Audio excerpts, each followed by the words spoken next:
1 Samuel, chapter 1. Elkanah and his family. There was a man named Elkanah who lived in Ramah in the region of Zoph in the hill country of Ephraim.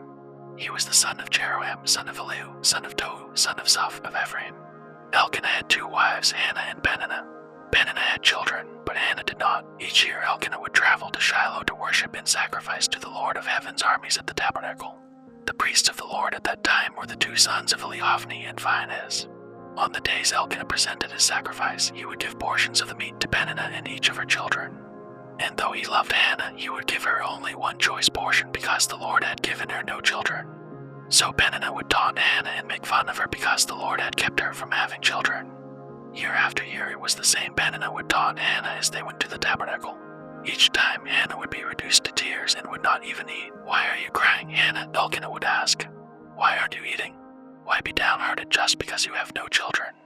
You have me, isn't that better than having 10 sons? Hannah's prayer for a son. Once after her sacrificial meal at Shiloh, Hannah got up and went to pray. Eli the priest was sitting at his customary place beside the entrance of the tabernacle. Hannah was in deep anguish, crying bitterly as she prayed to the Lord. And she made this vow, "O Lord of Heaven's armies, if you will look upon my sorrow and answer my prayer and give me a son, then I will give him back to you. He will be yours for his entire lifetime, and as a sign that he has been dedicated to the Lord, his hair will never be cut." As she was praying to the Lord, Eli watched her. Seeing her lips moving but hearing no sound, he thought she had been drinking. "Must you come here drunk?" he demanded. "Throw away your wine." "Oh no, sir," she replied. "I haven't been drinking wine or anything stronger. But I am very discouraged, and I was pouring out my heart to the Lord. Don't think I am a wicked woman, for I have been praying out of great anguish and sorrow." In that case, Eli said, "Go in peace. May the God of Israel grant the request you have asked of him." "Oh, thank you, sir," she exclaimed. Then she went back and began to eat again, and she was no longer sad. Samuel's birth and dedication. The entire family got up early the next morning and went to worship the Lord once more. Then they returned home to Ramah.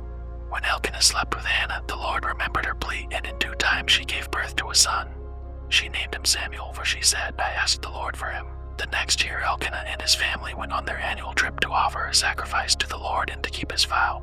But Hannah did not go. She told her husband, "Wait until the boy is weaned. Then I will take him to the tabernacle and leave him there with the Lord permanently." "Whatever you think is best," Elkanah agreed.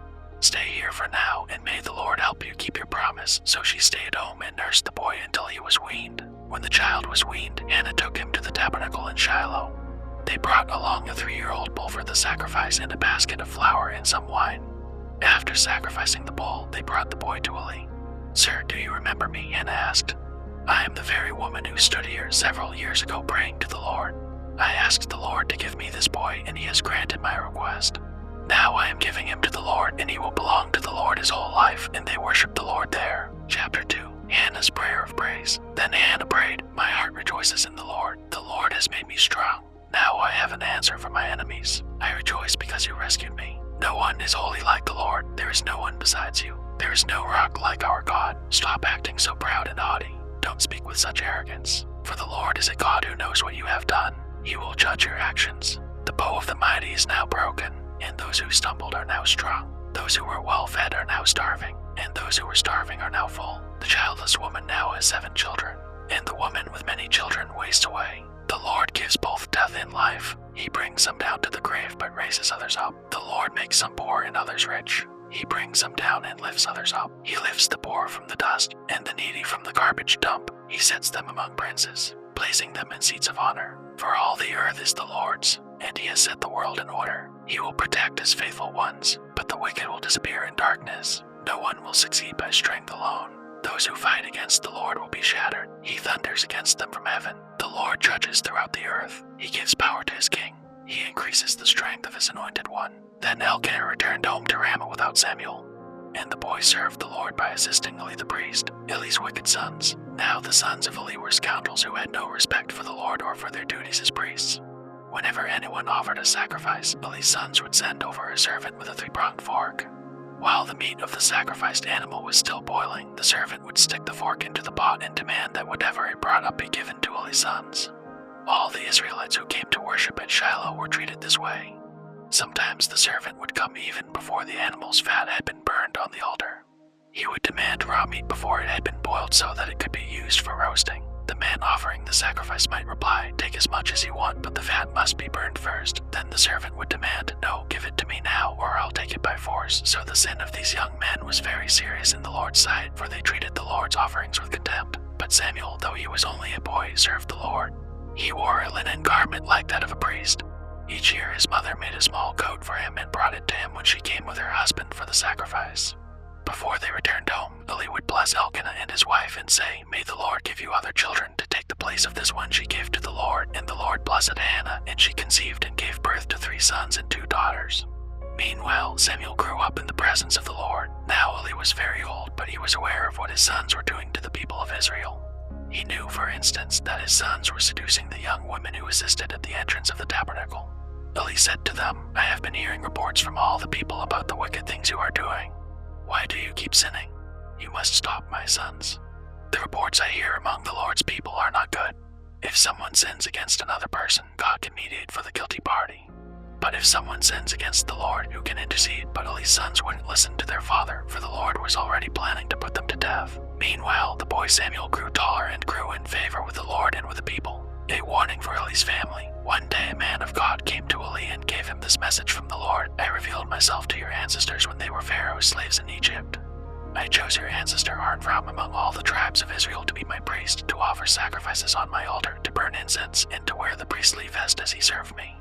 And I assigned the sacrificial offerings to you priests. So why do you scorn my sacrifices and offerings? Why do you give your sons more honor than you give me for you, and they have become fat from the best offerings of my people Israel? Therefore the Lord, the God of Israel, says, I promised that your branch of the tribe of Levi would always be my priests. But I will honor those who honor me, and I will despise those who think lightly of me. The time is coming when I will put an end to your family, so it will no longer serve as my priests. All the members of your family will die before their time. None will reach old age. You will watch with envy as I pour out prosperity on the people of Israel. But no members of your family will ever live out their days.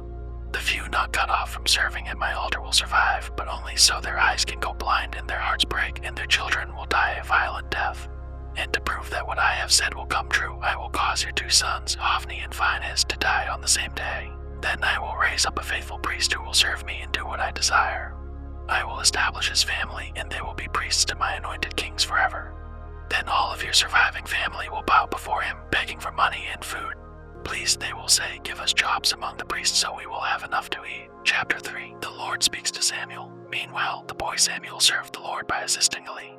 Now in those days messages from the Lord were very rare, and visions were quite uncommon. One night Eli, who was almost blind by now, had gone to bed. The lamp of God had not yet gone out, and Samuel was sleeping in the tabernacle near the ark of God. Suddenly the Lord called out, Samuel. Yes, Samuel replied. What is it? He got up and ran to Eli. Here I am. Did you call me? I didn't call you, Eli replied. Go back to bed, so he did. Then the Lord called out again, Samuel. Again Samuel got up and went to Eli. Here I am. Did you call me? I didn't call you, my son, Eli said. Go back to bed. Samuel did not yet know the Lord because he had never had a message from the Lord before. So the Lord called a 3rd time, and once more Samuel got up and went to Eli. Here I am. Did you call me? Then Eli realized it was the Lord who was calling the boy. So he said to Samuel, Go and lie down again, and if someone calls again, say, Speak, Lord, your servant is listening. So Samuel went back to bed, and the Lord came and called as before, Samuel. Samuel. And Samuel replied, Speak, your servant is listening. Then the Lord said to Samuel, I am about to do a shocking thing in Israel. I am going to carry out all my threats against Eli and his family from beginning to end. I have warned him that judgment is coming upon his family forever because his sons are blaspheming God and he hasn't disciplined them.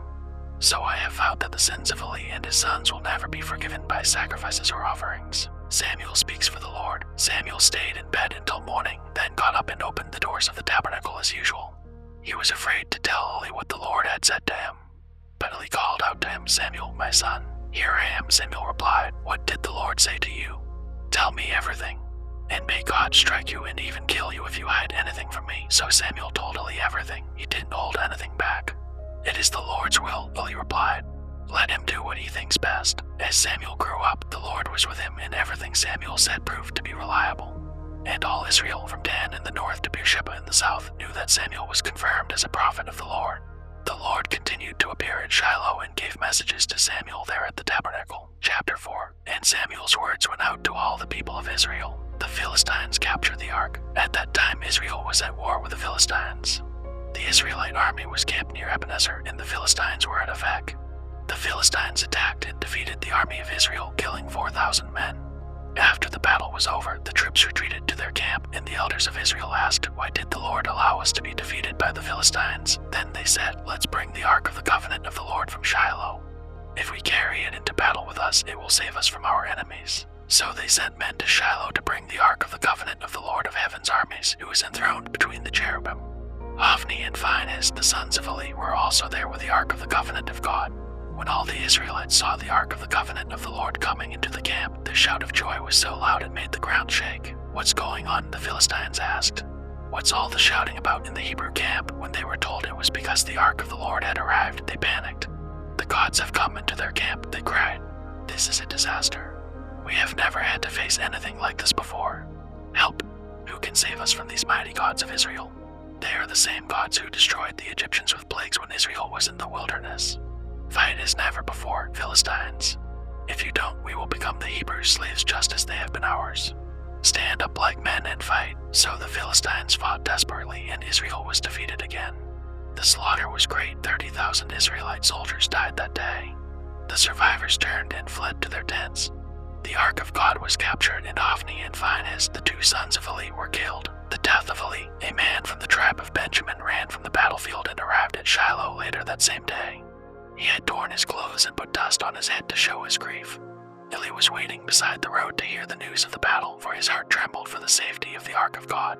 When the messenger arrived and told what had happened, an outcry resounded throughout the town. "What is all the noise about?" Eli asked. The messenger rushed over to Eli, who was 98 years old and blind. 16, he said to Eli, "I have just come from the battlefield. I was there this very day." "What happened to my son?" Eli demanded. "Israel has been defeated by the Philistines," the messenger replied. "The people have been slaughtered, and your two sons, Hophni and Phinehas, were also killed.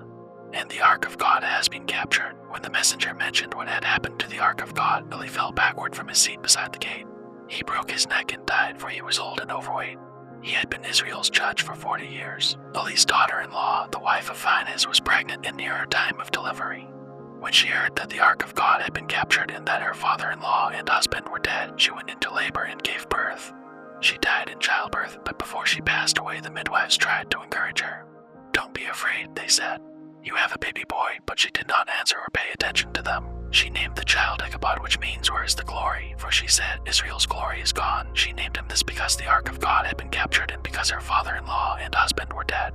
Then she said, "The glory has departed from Israel, for the ark of God has been captured." Chapter 5. The Ark in Philistia. After the Philistines captured the ark of God, they took it from the battleground at Ebenezer to the town of Ashdod. They carried the ark of God into the temple of Dagon and placed it beside an idol of Dagon. But when the citizens of Ashdod went to see it the next morning, Dagon had fallen with his face to the ground in front of the ark of the Lord. So they took Dagon and put him in his place again. But the next morning the same thing happened. Dagon had fallen face down before the ark of the Lord again. This time his head and hands had broken off and were lying in the doorway. Only the trunk of his body was left intact.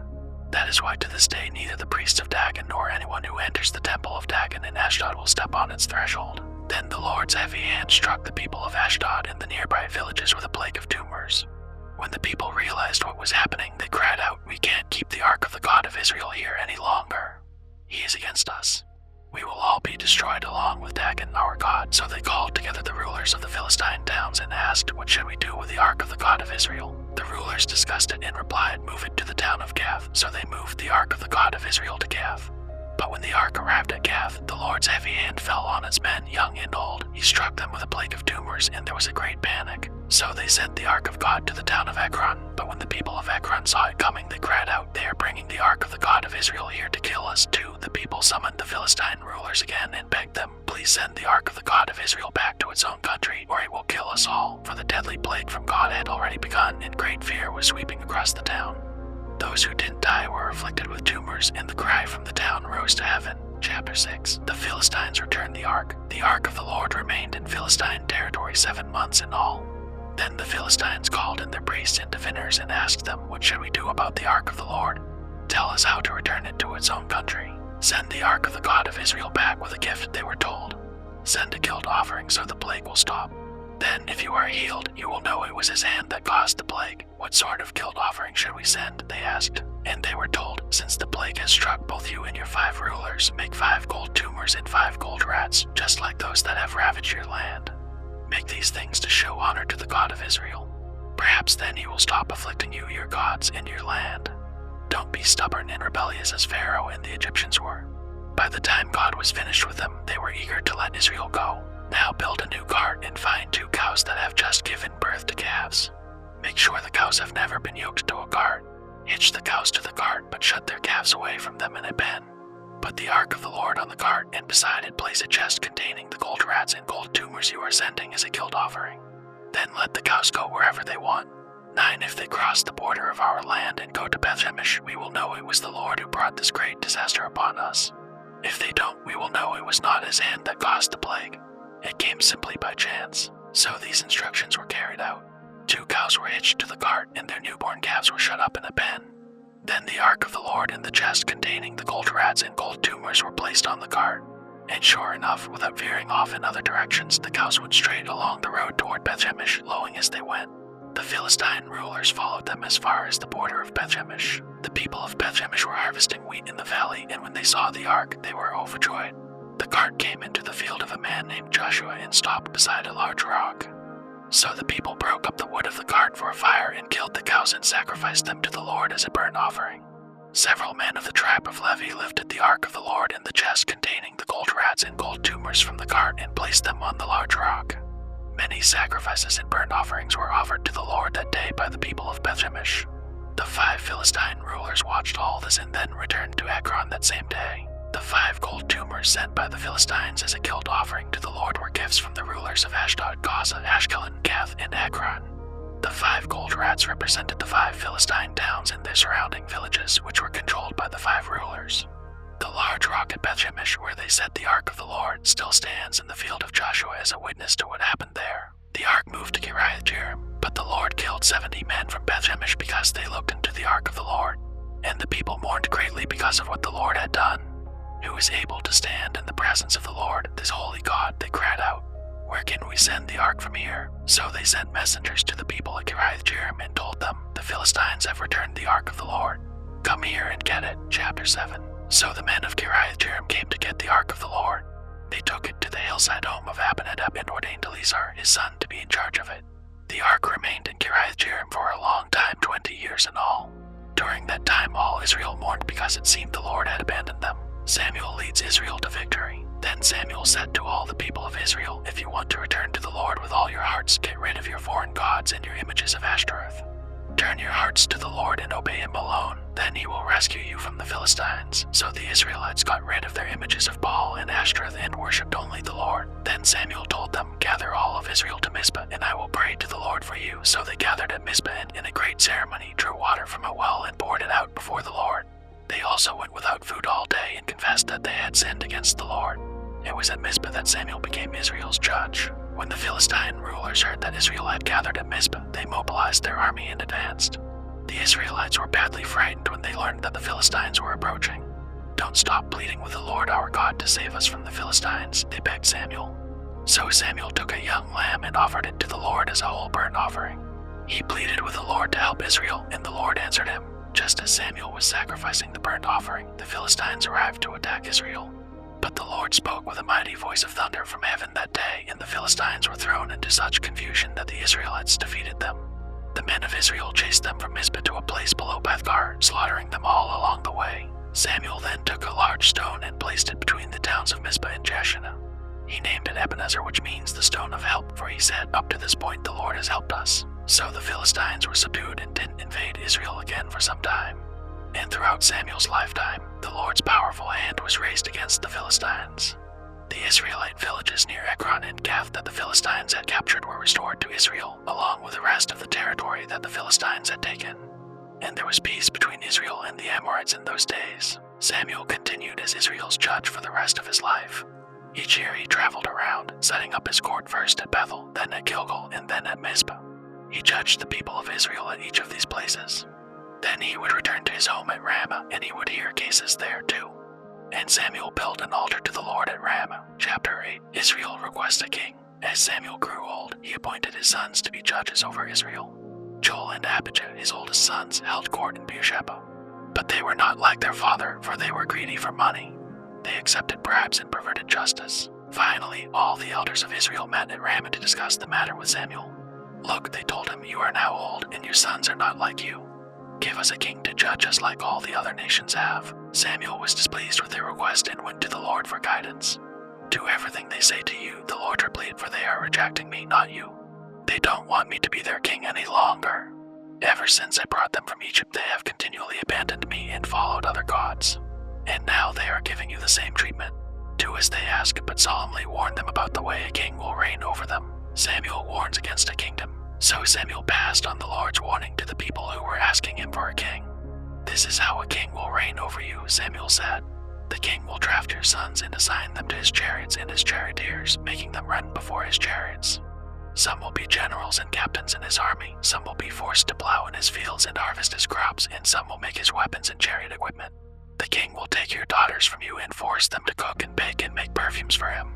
He will take away the best of your fields and vineyards and olive groves and give them to his own officials. He will take a tenth of your grain and your grape harvest and distribute it among his officers and attendants. He will take your male and female slaves and demand the finest of your cattle and donkeys for his own use. He will demand a tenth of your flocks, and you will be his slaves. When that day comes, you will beg for relief from this king you are demanding, but then the Lord will not help you. But the people refused to listen to Samuel's warning. Even so, we still want a king, they said. We want to be like the nations around us. Our king will judge us and lead us into battle. So Samuel repeated to the Lord what the people had said, and the Lord replied, do as they say, and give them a king. Then Samuel agreed and sent the people home. Chapter 9. Saul meets Samuel. There was a wealthy, influential man named Kish from the tribe of Benjamin. He was the son of Abiel, son of Seir, son of Bechorath, son of Aviah of the tribe of Benjamin. His son Saul was the most handsome man in Israel, head and shoulders taller than anyone else in the land. One day Kish's donkeys strayed away, and he told Saul, take a servant with you and go look for the donkeys. So Saul took one of the servants and traveled through the hill country of Ephraim, the land of Shalisha, the Shulam area, and the entire land of Benjamin, but they couldn't find the donkeys anywhere. Finally, they entered the region of Zoph, and Saul said to his servant, let's go home. By now my father will be more worried about us than about the donkeys. But the servant said, I've just thought of something. There is a man of God who lives here in this town. He is held in high honor by all the people because everything he says comes true. Let's go find him. Perhaps he can tell us which way to go. But we don't have anything to offer him, Saul replied. Even our food is gone, and we don't have a thing to give him. Well, the servant said, I have one small silver piece. We can at least offer it to the man of God and see what happens. In those days, if people wanted a message from God, they would say, let's go and ask the seer, for prophets used to be called seers. All right, Saul agreed, let's try it. So they started into the town where the man of God lived. As they were climbing the hill to the town, they met some young women coming out to draw water. So Saul and his servant asked, is the seer here today? Yes, they replied. Stay right on this road. He is at the town gates. He has just arrived to take part in a public sacrifice up at the place of worship. Hurry and catch him before he goes up there to eat. The guests won't begin eating until he arrives to bless the food. So they entered the town, and as they passed through the gates, Samuel was coming out toward them to go up to the place of worship. Now the Lord had told Samuel the previous day, about this time tomorrow I will send you a man from the land of Benjamin. Anoint him to be the leader of my people, Israel. He will rescue them from the Philistines, for I have looked down on my people in mercy and have heard their cry. When Samuel saw Saul, the Lord said, that's the man I told you about. He will rule my people. Just then Saul approached Samuel at the gateway and asked, can you please tell me where the seer's house is? I am the seer, Samuel replied. Go up to the place of worship ahead of me. We will eat there together, and in the morning I'll tell you what you want to know and send you on your way. And don't worry about those donkeys that were lost 3 days ago, for they have been found. And I am here to tell you that you and your family are the focus of all Israel's hopes. Saul replied, but I'm only from the tribe of Benjamin, the smallest tribe in Israel, and my family is the least important of all the families of that tribe. Why are you talking like this to me? Then Samuel brought Saul and his servant into the hall and placed them at the head of the table, honoring them above the 30 special guests. Samuel then instructed the cook to bring Saul the finest cut of meat, the piece that had been set aside for the guest of honor. So the cook brought in the meat and placed it before Saul. Go ahead and eat it, Samuel said. I was saving it for you even before I invited these others, so Saul ate with Samuel that day. When they came down from the place of worship and returned to town, Samuel took Saul up to the roof of the house and prepared a bed for him there. At daybreak the next morning, Samuel called to Saul, "Get up. It's time you were on your way." So Saul got ready, and he and Samuel left the house together. When they reached the edge of town, Samuel told Saul to send a servant on ahead. After the servant was gone, Samuel said, "Stay here, for I have received a special message for you from God." Chapter 10. Samuel anoints Saul as king. Then Samuel took a flask of olive oil and poured it over Saul's head. He kissed Saul and said, "I am doing this because the Lord has appointed you to be the ruler over Israel, his special possession. When you leave me today, you will see 2 men beside Rachel's tomb at Zelzah on the border of Benjamin. They will tell you that the donkeys have been found and that your father has stopped worrying about them and is now worried about you. He is asking, 'Have you seen my son?' When you get to the Oak of Tabor, you will see 3 men coming toward you who are on their way to worship God at Bethel. One will be bringing 3 young goats, another will have 3 loaves of bread, and the third will be carrying a wineskin full of wine.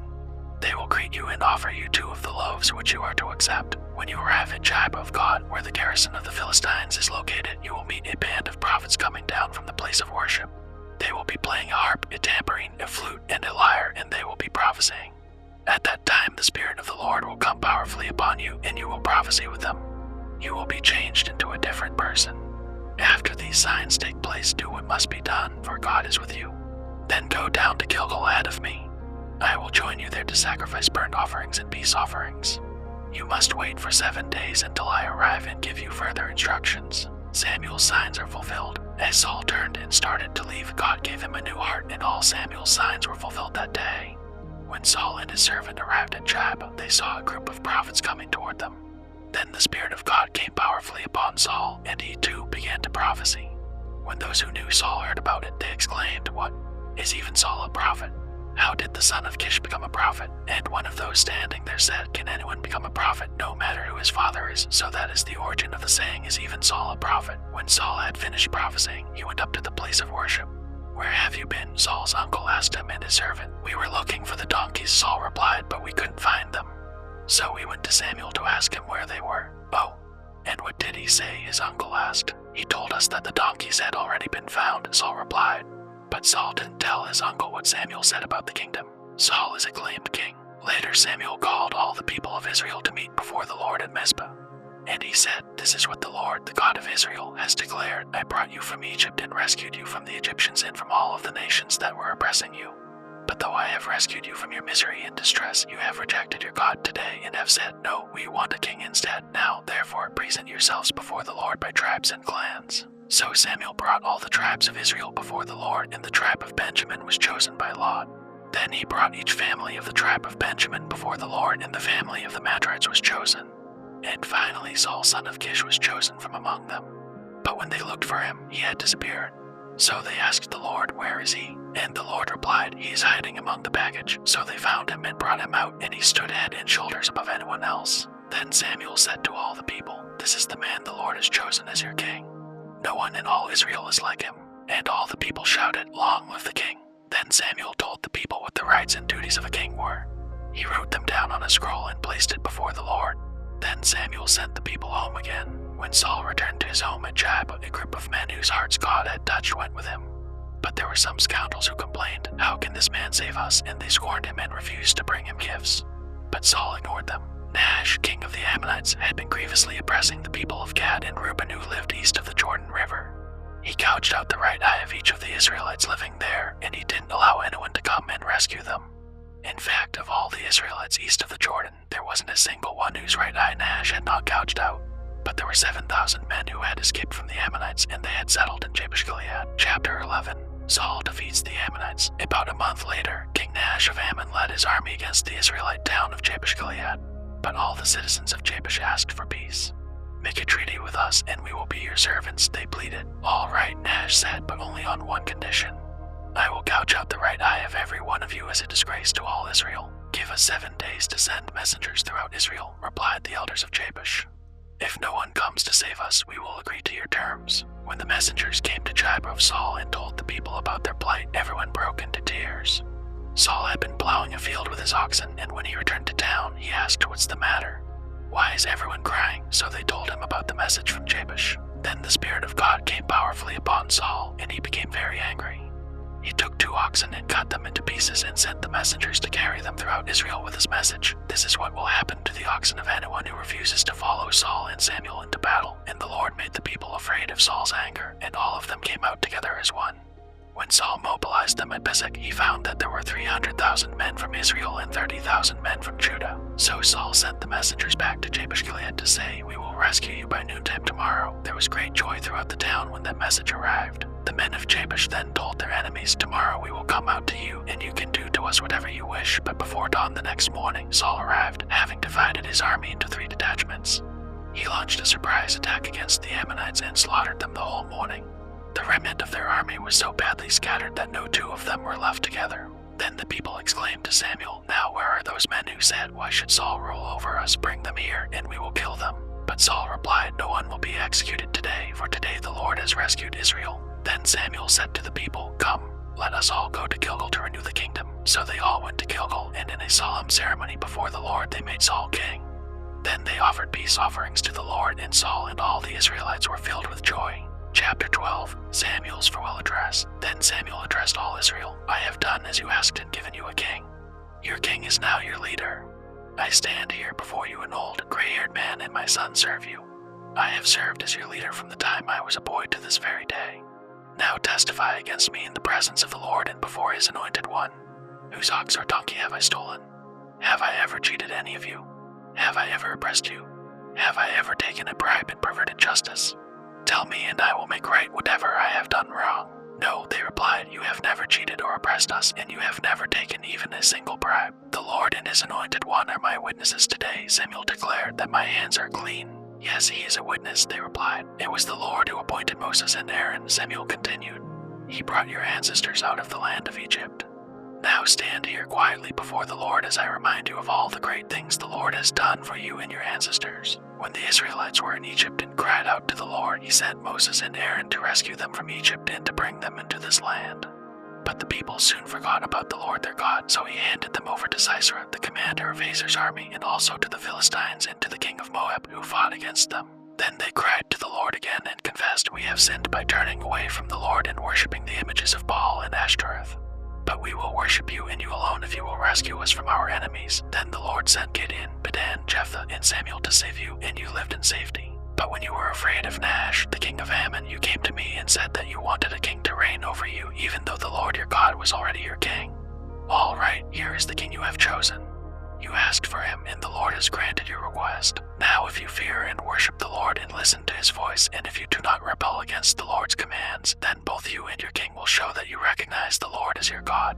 But if you rebel against the Lord's commands and refuse to listen to him, then his hand will be as heavy upon you as it was upon your ancestors. Now stand here and see the great thing the Lord is about to do. You know that it does not rain at this time of the year during the wheat harvest. I will ask the Lord to send thunder and rain today. Then you will realize how wicked you have been in asking the Lord for a king." So Samuel called to the Lord, and the Lord sent thunder and rain that day. And all the people were terrified of the Lord and of Samuel. "Pray to the Lord your God for us, or we will die," they all said to Samuel. "For now we have added to our sins by asking for a king." "Don't be afraid," Samuel reassured them. "You have certainly done wrong, but make sure now that you worship the Lord with all your heart and don't turn your back on him. Don't go back to worshiping worthless idols that cannot help or rescue you. They are totally useless. The Lord will not abandon his people, because that would dishonor his great name. For it has pleased the Lord to make you his very own people. As for me, I will certainly not sin against the Lord by ending my prayers for you. And I will continue to teach you what is good and right. But be sure to fear the Lord and faithfully serve him. Think of all the wonderful things he has done for you. But if you continue to sin, you and your king will be swept away." Chapter 13. Continued war with Philistia. Saul was 30 years old when he became king, and he reigned for 42 years. Saul selected 3,000 special troops from the army of Israel and sent the rest of the men home. He took 2,000 of the chosen men with him to Michmash in the hill country of Bethel. The other 1,000 went with Saul's son Jonathan to Jabba in the land of Benjamin. Soon after this, Jonathan attacked and defeated the garrison of Philistines at Jabba. The news spread quickly among the Philistines. So Saul blew the ram's horn throughout the land, saying, "Hebrews, hear this. Rise up in revolt." All Israel heard the news that Saul had destroyed the Philistine garrison at Jabba and that the Philistines now hated the Israelites more than ever. So the entire Israelite army was summoned to join Saul at Gilgal. The Philistines mustered a mighty army of 3,000 chariots, 6,000 charioteers, and as many warriors as the grains of sand on the seashore. They camped at Michmash east of Beth-aven. The men of Israel saw what a tight spot they were in, and because they were hard-pressed by the enemy, they tried to hide in caves, thickets, rocks, holes, and cisterns. Some of them crossed the Jordan River and escaped into the land of Gad and Gilead, Saul's disobedience and Samuel's rebuke. Meanwhile, Saul stayed at Gilgal, and his men were trembling with fear. Saul waited there 7 days for Samuel, as Samuel had instructed him earlier, but Samuel still didn't come. Saul realized that his troops were rapidly slipping away. So he demanded, "Bring me the burnt offering and the peace offerings," and Saul sacrificed the burnt offering himself. Just as Saul was finishing with the burnt offering, Samuel arrived. Saul went out to meet and welcome him, but Samuel said, "What is this you have done?" Saul replied, "I saw my men scattering from me, and you didn't arrive when you said you would, and the Philistines are at Michmash ready for battle. So I said, the Philistines are ready to march against us at Gilgal, and I haven't even asked for the Lord's help, so I felt compelled to offer the burnt offering myself before you came." "How foolish," Samuel exclaimed. "You have not kept the command the Lord your God gave you. Had you kept it, the Lord would have established your kingdom over Israel forever. But now your kingdom must end, for the Lord has sought out a man after his own heart. The Lord has already appointed him to be the leader of his people, because you have not kept the Lord's command." Israel's military disadvantage. Samuel then left Gilgal and went on his way, but the rest of the troops went with Saul to meet the army. They went up from Gilgal to Jabba in the land of Benjamin. When Saul counted the men who were still with him, he found only 600 were left. Saul and Jonathan and the troops with him were staying at Jebba in the land of Benjamin. The Philistines set up their camp at Michmash. 3 raiding parties soon left the camp of the Philistines. One went north toward Ophir in the land of Shual, another went west to Beth-horon, and the third moved toward the border above the valley of Zeboim near the wilderness. There were no blacksmiths in the land of Israel in those days. The Philistines wouldn't allow them for fear they would make swords and spears for the Hebrews. So whenever the Israelites needed to sharpen their plowshares, picks, axes, or sickles, they had to take them to a Philistine blacksmith. The charges were as follows: 1/4 of an ounce of silver for sharpening a plowshare or a pick, and 1/8 of an ounce for sharpening an axe or making the point of an ox goad. So on the day of the battle, none of the people of Israel had a sword or spear, except for Saul and Jonathan. The pass at Michmash had meanwhile been secured by a contingent of the Philistine army. Chapter 14. Jonathan's daring plan. One day Jonathan said to his armor-bearer, "Come on, let's go over to where the Philistines have their outpost." But Jonathan did not tell his father what he was doing. Meanwhile, Saul and his 600 men were camped on the outskirts of Jabba, around the pomegranate tree at Migron. Among Saul's men was Ahijah the priest, who was wearing the ephod, the priestly vest. Ahijah was the son of Ichabod's brother Ahitub, son of Phinehas, son of Eli, the priest of the Lord who had served at Shiloh. No one realized that Jonathan had left the Israelite camp. To reach the Philistine outpost, Jonathan had to go down between 2 rocky cliffs that were called Bozez and Sene. The cliff on the north was in front of Michmash, and the one on the south was in front of Jeb. "Let's go across to the outpost of those pagans," Jonathan said to his armor-bearer. "Perhaps the Lord will help us, for nothing can hinder the Lord. He can win a battle whether he has many warriors or only a few. Do what you think is best," the armor-bearer replied. "I am with you completely, whatever you decide." "All right, then," Jonathan told him. "We will cross over and let them see us. If they say to us, 'Stay where you are or we'll kill you,' then we will stop and not go up to them. But if they say, 'Come on up and fight,' then we will go up. That will be the Lord's sign that he will help us defeat them." When the Philistines saw them coming, they shouted, "Look, the Hebrews are crawling out of their holes." Then the men from the outpost shouted to Jonathan, "Come on up here and we'll teach you a lesson." "Come on, climb right behind me," Jonathan said to his armor-bearer, "for the Lord will help us defeat them." So they climbed up using both hands and feet, and the Philistines fell before Jonathan, and his armor-bearer killed those who came behind them. They killed some 20 men in all, and their bodies were scattered over about half an acre. Suddenly, panic broke out in the Philistine army, both in the camp and in the field, including even the outposts and raiding parties. And just then an earthquake struck, and everyone was terrified. Israel defeats the Philistines. Saul's lookouts in Jab of Benjamin saw a strange sight. The vast army of Philistines began to melt away in every direction. "Call the roll and find out who's missing," Saul ordered. And when they checked, they found that Jonathan and his armor-bearer were gone. Then Saul shouted to Ahijah, "Bring the ephod here," for at that time Ahijah was wearing the ephod in front of the Israelites. But while Saul was talking to the priest, the confusion in the Philistine camp grew louder and louder. So Saul said to the priest, "Never mind, let's get going." Then Saul and all his men rushed out to the battle and found the Philistines killing each other. There was terrible confusion everywhere. Even the Hebrews who had previously gone over to the Philistine army revolted and joined in with Saul, Jonathan, and the rest of the Israelites. Likewise, the men of Israel who were hiding in the hill country of Ephraim joined the chase when they saw the Philistines running away. So the Lord saved Israel that day, and the battle continued to rage even beyond Bethaven, Saul's foolish oath. Now the men of Israel were pressed to exhaustion that day, because Saul had placed them under an oath, saying, "Let a curse fall on anyone who eats before evening, before I have full revenge on my enemies." So no one ate anything all day, even though they had all found honeycomb on the ground in the forest. They didn't dare touch the honey because they all feared the oath they had taken. But Jonathan had not heard his father's command, and he dipped the end of his stick into a piece of honeycomb and ate the honey. After he had eaten it, he felt refreshed. But one of the men saw him and said, "Your father made the army take a strict oath that anyone who eats food today will be cursed. That is why everyone is weary and faint. My father has made trouble for us all," Jonathan exclaimed. "A command like that only hurts us. See how refreshed I am now that I have eaten this little bit of honey." If the men had been allowed to eat freely from the food they found among our enemies, think how many more Philistines we could have killed. They chased and killed the Philistines all day from Michmash to Aijalon, growing more and more faint. That evening they rushed for the battle plunder and butchered the sheep, goats, cattle, and calves, but they ate them without draining the blood. Someone reported to Saul, "Look, the men are sinning against the Lord by eating meat that still has blood in it." "That is very wrong," Saul said. "Find a large stone and roll it over here. Then go out among the troops and tell them, 'Bring the cattle, sheep, and goats here to me. Kill them here and drain the blood before you eat them.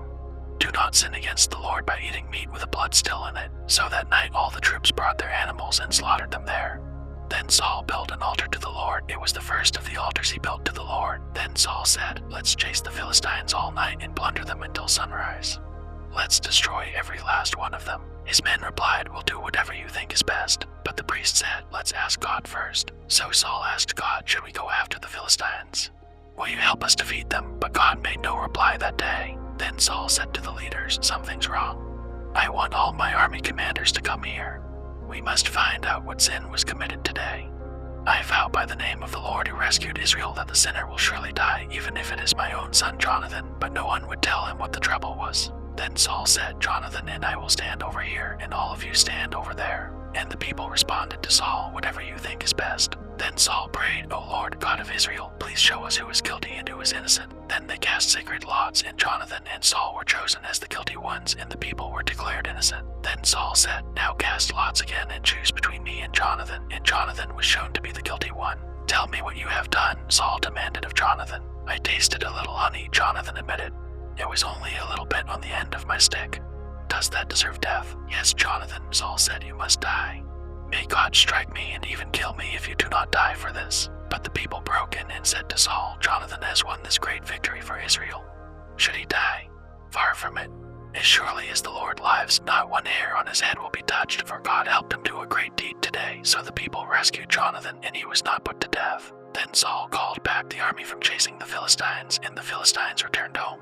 Saul's military successes. Now when Saul had secured his grasp on Israel's throne, he fought against his enemies in every direction, against Moab, Ammon, Edom, the kings of Zobah, and the Philistines. And wherever he turned, he was victorious. He performed great deeds and conquered the Amalekites, saving Israel from all those who had plundered them. Saul's sons included Jonathan, Ishbosheth, and Melchishua. He also had 2 daughters, Merab, who was older, and Michal. Saul's wife was Ahinom, the daughter of Ahimaaz.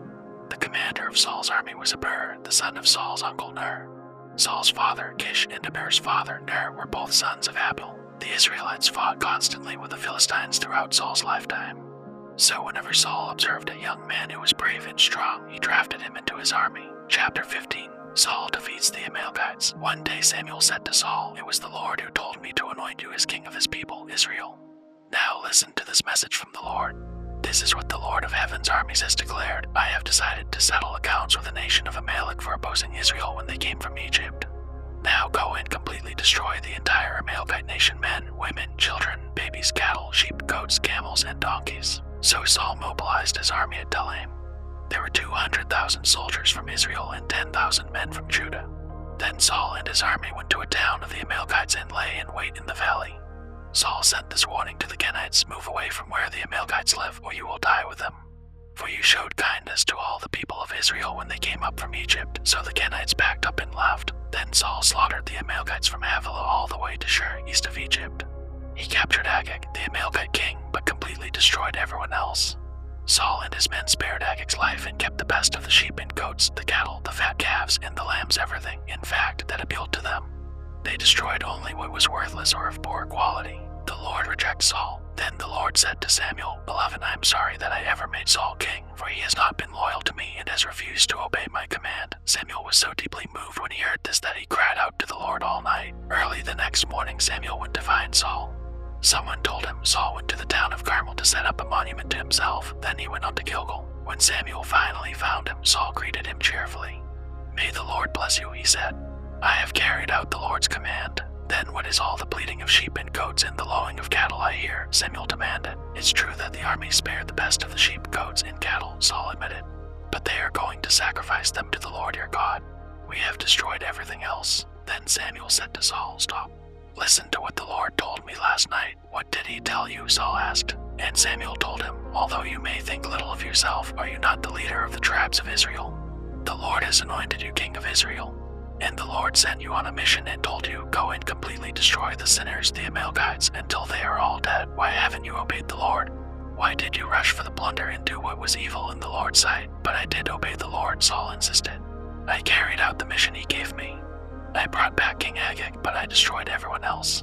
Then my troops brought in the best of the sheep, goats, cattle, and plunder to sacrifice to the Lord your God in Gilgal. But Samuel replied, What is more pleasing to the Lord, your burnt offerings and sacrifices, or your obedience to his voice? Listen, obedience is better than sacrifice, and submission is better than offering the fat of rams. Rebellion is as sinful as witchcraft, and stubbornness as bad as worshipping idols. So because you have rejected the command of the Lord, he has rejected you as king. Saul pleads for forgiveness. Then Saul admitted to Samuel, Yes, I have sinned. I have disobeyed your instructions in the Lord's command, for I was afraid of the people and did what they demanded. But now, please forgive my sin and come back with me so that I may worship the Lord. But Samuel replied, I will not go back with you. Since you have rejected the Lord's command, he has rejected you as king of Israel. As Samuel turned to go, Saul tried to hold him back and tore the hem of his robe. And Samuel said to him, The Lord has torn the kingdom of Israel from you today and has given it to someone else, one who is better than you. And he who is the glory of Israel will not lie, nor will he change his mind, for he is not human that he should change his mind. Then Saul pleaded again, I know I have sinned. But please at least honor me before the elders of my people and before Israel by coming back with me so that I may worship the Lord your God. So Samuel finally agreed and went back with him, and Saul worshipped the Lord. Samuel executes King Agag. Then Samuel said, Bring King Agag to me. Agag arrived full of hope, for he thought, Surely the worst is over, and I have been spared. But Samuel said, As your sword has killed the sons of many mothers, now your mother will be childless. And Samuel cut Agag to pieces before the Lord at Gilgal. Then Samuel went home to Ramah, and Saul returned to his house at Gibeah of Saul. Samuel never went to meet with Saul again, but he mourned constantly for him. And the Lord was sorry he had ever made Saul king of Israel. Chapter 16. Samuel anoints David as king. Now the Lord said to Samuel, You have mourned long enough for Saul. I have rejected him as king of Israel, so fill your flask with olive oil and go to Bethlehem. Find a man named Jesse who lives there, for I have selected one of his sons to be my king. But Samuel asked, How can I do that? If Saul hears about it, he will kill me. Take a heifer with you, the Lord replied, and say that you have come to make a sacrifice to the Lord. Invite Jesse to the sacrifice, and I will show you which of his sons to anoint for me. So Samuel did as the Lord instructed. When he arrived at Bethlehem, the elders of the town came trembling to meet him. What's wrong? They asked. Do you come in peace? Yes, Samuel replied. I have come to sacrifice to the Lord. Purify yourselves and come with me to the sacrifice. Then Samuel performed the purification rite for Jesse and his sons and invited them to the sacrifice too. When they arrived, Samuel took one look at Eliab and thought, Surely this is the Lord's anointed. But the Lord said to Samuel, Don't judge by his appearance or height, for I have rejected him. The Lord doesn't see things the way you see them. People judge by outward appearance, but the Lord looks at the heart. Then Jesse told his son Abinadab to step forward and walk in front of Samuel. But Samuel said, This is not the one the Lord has chosen. Next Jesse summoned Shimei, but Samuel said, Neither is this the one the Lord has chosen. In the same way all 7 of Jesse's sons were presented to Samuel. But Samuel said to Jesse, The Lord has not chosen any of these. Then Samuel asked, Are these all the sons you have? There is still the youngest, Jesse replied. But he's out in the fields watching the sheep and goats. Send for him at once, Samuel said. We will not sit down to eat until he arrives. So Jesse sent for him. He was dark and handsome with beautiful eyes. And the Lord said, This is the one, anoint him. So as David stood there among his brothers, Samuel took the flask of olive oil he had brought and anointed David with the oil.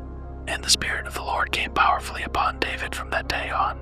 Then Samuel returned to Ramah. David serves in Saul's court. Now the Spirit of the Lord had left Saul, and the Lord sent a tormenting spirit that filled him with depression and fear. Some of Saul's servants said to him, "A tormenting spirit from God is troubling you.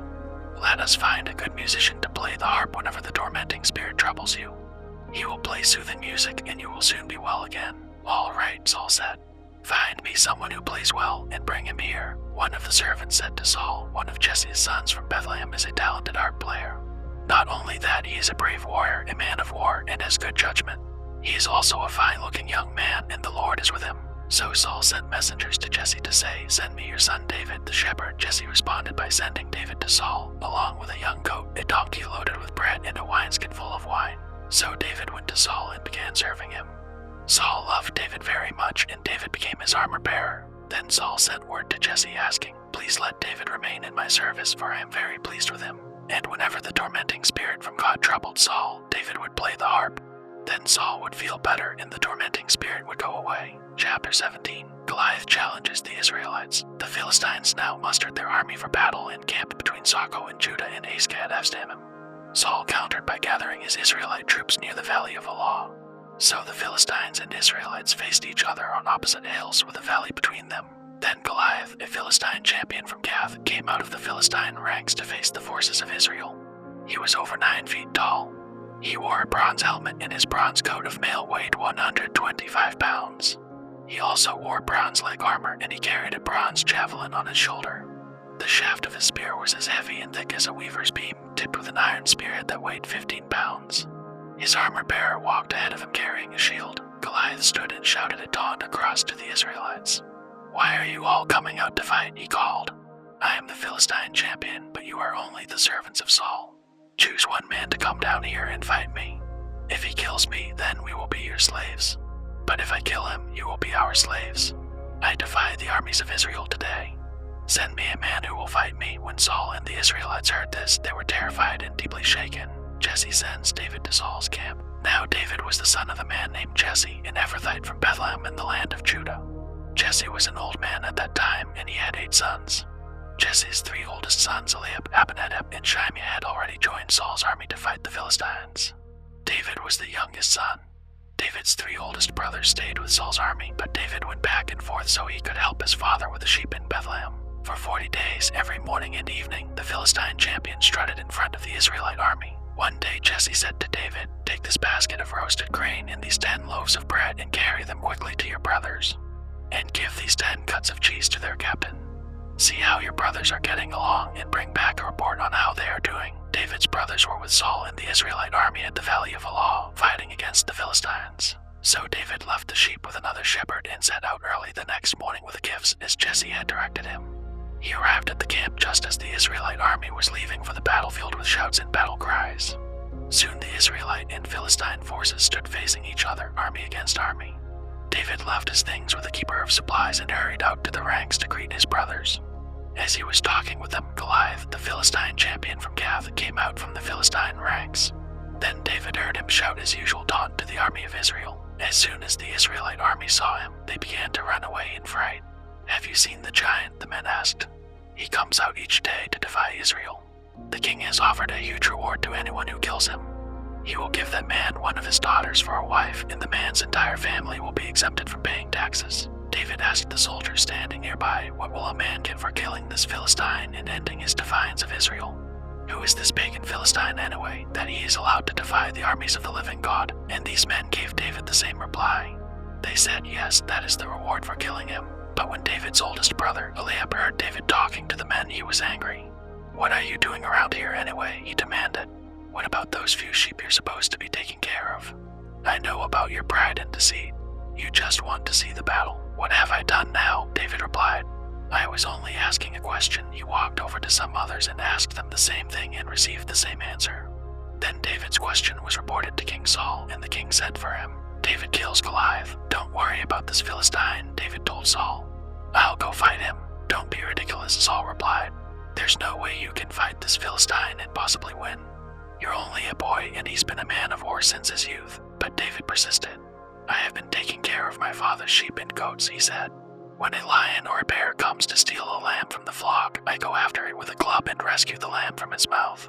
If the animal turns on me, I catch it by the jaw and club it to death. I have done this to both lions and bears, and I'll do it to this pagan Philistine too, for he has defied the armies of the living God. The Lord who rescued me from the claws of the lion and the bear will rescue me from this Philistine." Saul finally consented. "All right, go ahead," he said, "and may the Lord be with you." Then Saul gave David his own armor, a bronze helmet, and a coat of mail. David put it on, strapped the sword over it, and took a step or two to see what it was like, for he had never worn such things before. "I can't go in these," he protested to Saul. "I'm not used to them," so David took them off again. He picked up 5 smooth stones from a stream and put them into his shepherd's bag. Then, armed only with his shepherd's staff and sling, he started across the valley to fight the Philistine. Goliath walked out toward David with his shield-bearer ahead of him, 42 sneering in contempt at this ruddy-faced boy. "Am I a dog," he roared at David, "that you come at me with a stick?" And he cursed David by the names of his gods. 44 come over here, and I'll give your flesh to the birds and wild animals," Goliath yelled. David replied to the Philistine, "You come to me with sword, spear, and javelin, but I come to you in the name of the Lord of heaven's armies, the God of the armies of Israel, whom you have defied. Today the Lord will conquer you, and I will kill you and cut off your head. And then I will give the dead bodies of your men to the birds and wild animals, and the whole world will know that there is a God in Israel. And everyone assembled here will know that the Lord rescues his people, but not with sword and spear. This is the Lord's battle, and he will give you to us." As Goliath moved closer to attack, David quickly ran out to meet him. Reaching into his shepherd's bag and taking out a stone, he hurled it with his sling and hit the Philistine in the forehead. The stone sank in, and Goliath stumbled and fell face down on the ground. So David triumphed over the Philistine with only a sling and a stone, for he had no sword. Then David ran over and pulled Goliath's sword from its sheath. David used it to kill him and cut off his head. Israel routs the Philistines. When the Philistines saw that their champion was dead, they turned and ran. Then the men of Israel and Judah gave a great shout of triumph and rushed after the Philistines, chasing them as far as Gath and the gates of Ekron. The bodies of the dead and wounded Philistines were strewn all along the road from Sharim as far as Gath and Ekron. Then the Israelite army returned and plundered the deserted Philistine camp. David took the Philistine's head to Jerusalem, but he stored the man's armor in his own tent. As Saul watched David go out to fight the Philistine, he asked Abner, the commander of his army, Abner, whose son is this young man. "I really don't know," Abner declared. "Well, find out who he is," the king told him. As soon as David returned from killing Goliath, Abner brought him to Saul with the Philistine's head still in his hand. "Tell me about your father, young man," Saul said. And David replied, "His name is Jesse, and we live in Bethlehem." Chapter 18. Saul becomes jealous of David. After David had finished talking with Saul, he met Jonathan, the king's son. There was an immediate bond between them, for Jonathan loved David. From that day on, Saul kept David with him and wouldn't let him return home. And Jonathan made a solemn pact with David because he loved him as he loved himself. Jonathan sealed the pact by taking off his robe and giving it to David, together with his tunic, sword, bow, and belt. Whatever Saul asked David to do, David did it successfully. So Saul made him a commander over the men of war, an appointment that was welcomed by the people and Saul's officers alike. When the victorious Israelite army was returning home after David had killed the Philistine, women from all the towns of Israel came out to meet King Saul. They sang and danced for joy with tambourines and cymbals. This was their song: "Saul has killed his thousands, and David his 10,000s. This made Saul very angry. "What's this?" he said. "They credit David with 10,000s and me with only thousands. Next they'll be making him their king." So from that time on, Saul kept a jealous eye on David. The very next day, a tormenting spirit from God overwhelmed Saul, and he began to rave in his house like a madman. David was playing the harp as he did each day. But Saul had a spear in his hand, and he suddenly hurled it at David, intending to pin him to the wall. But David escaped him twice. Saul was then afraid of David, for the Lord was with David and had turned away from Saul. Finally, Saul sent him away and appointed him commander over 1,000 men, and David faithfully led his troops into battle. David continued to succeed in everything he did, for the Lord was with him. When Saul recognized this, he became even more afraid of him. But all Israel and Judah loved David because he was so successful at leading his troops into battle. David married Saul's daughter. One day Saul said to David, "I'm ready to give you my older daughter, Merab, as your wife. But first you must prove yourself to be a real warrior by fighting the Lord's battles," for Saul thought, "I'll send him out against the Philistines and let them kill him rather than doing it myself. Who am I, and what is my family in Israel that I should be the king's son-in-law?" David exclaimed.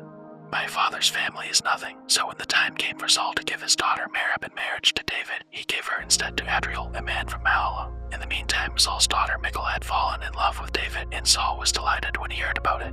Here's another chance to see him killed by the Philistines, Saul said to himself. But to David he said, "Today you have a second chance to become my son-in-law." Then Saul told his men to say to David, "The king really likes you, and so do we. Why don't you accept the king's offer and become his son-in-law?" When Saul's men said these things to David, he replied, "How can a poor man from a humble family afford the bride price for the daughter of a king?" When Saul's men reported this back to the king, he told them, "Tell David that all I want for the bride price is 100 Philistine foreskins. Vengeance on my enemies is all I really want," but what Saul had in mind was that David would be killed in the fight. David was delighted to accept the offer. Before the time limit expired, he and his men went out and killed 200 Philistines. Then David fulfilled the king's requirement by presenting all their foreskins to him. So Saul gave his daughter Michal to David to be his wife. When Saul realized that the Lord was with David and how much his daughter Michal loved him, Saul became even more afraid of him, and he remained David's enemy for the rest of his life. Every time the commanders of the Philistines attacked, David was more successful against them than all the rest of Saul's officers. So David's name became very famous. Chapter 19. Saul tries to kill David. Saul now urged his servants and his son Jonathan to assassinate David. But Jonathan, because of his strong affection for David, told him what his father was planning. Tomorrow morning, he warned him, "You must find a hiding place out in the fields. I'll ask my father to go out there with me, and I'll talk to him about you. Then I'll tell you everything I can find out." The next morning, Jonathan spoke with his father about David, saying many good things about him. "The king must not sin against his servant David," Jonathan said. "He's never done anything to harm you. He has always helped you in any way he could. Have you forgotten about the time he risked his life to kill the Philistine giant and how the Lord brought a great victory to all Israel as a result? You were certainly happy about it then. Why should you murder an innocent man like David? There is no reason for it at all." So Saul listened to Jonathan and vowed, "As surely as the Lord lives, David will not be killed." Afterward, Jonathan called David and told him what had happened. Then he brought David to Saul, and David served in the court as before. War broke out again after that, and David led his troops against the Philistines. He attacked them with such fury that they all ran away. But one day when Saul was sitting at home with spear in hand, the tormenting spirit from the Lord suddenly came upon him again. As David played his harp, Saul hurled his spear at David. But David dodged out of the way, and leaving the spear stuck in the wall, he fled and escaped into the night. Michal saves David's life. Then Saul sent troops to watch David's house. They were told to kill David when he came out the next morning. But Michal, David's wife, warned him, "If you don't escape tonight, you will be dead by morning." So she helped him climb out through a window, and he fled and escaped. Then she took an idol and put it in his bed, covered it with blankets, and put a cushion of goat's hair at its head. When the troops came to arrest David, she told them he was sick and couldn't get out of bed. But Saul sent the troops back to get David. He ordered, "Bring him to me in his bed so I can kill him." But when they came to carry David out, they discovered that it was only an idol in the bed with a cushion of goat's hair at its head. "Why have you betrayed me like this and let my enemy escape?" Saul demanded of Michal. "I had to," Michal replied. "He threatened to kill me if I didn't help him." So David escaped and went to Ramah to see Samuel, and he told him all that Saul had done to him. Then Samuel took David with him to live at Naioth. When the report reached Saul that David was at Naioth in Ramah, he sent troops to capture him. But when they arrived and saw Samuel leading a group of prophets who were prophesying, the Spirit of God came upon Saul's men, and they also began to prophesy. When Saul heard what had happened, he sent other troops, but they too prophesied. The same thing happened a third time. Finally, Saul himself went to Ramah and arrived at the great well in Seku. "Where are Samuel and David?" he demanded. "They are at Naioth in Ramah," someone told him. But on the way to Naioth in Ramah, the Spirit of God came even upon Saul, and he too began to prophesy all the way to Naioth. He tore off his clothes and lay naked on the ground all day and all night, prophesying in the presence of Samuel. The people who were watching exclaimed, "What? Is even Saul a prophet?" Chapter 20. Jonathan helps David. David now fled from Naioth in Ramah and found Jonathan. "What have I done?" he exclaimed. "What is my crime? How have I offended your father that he is so determined to kill me?" "That's not true," Jonathan protested. "You're not going to die. He always tells me everything he's going to do, even the little things. I know my father wouldn't hide something like this from me.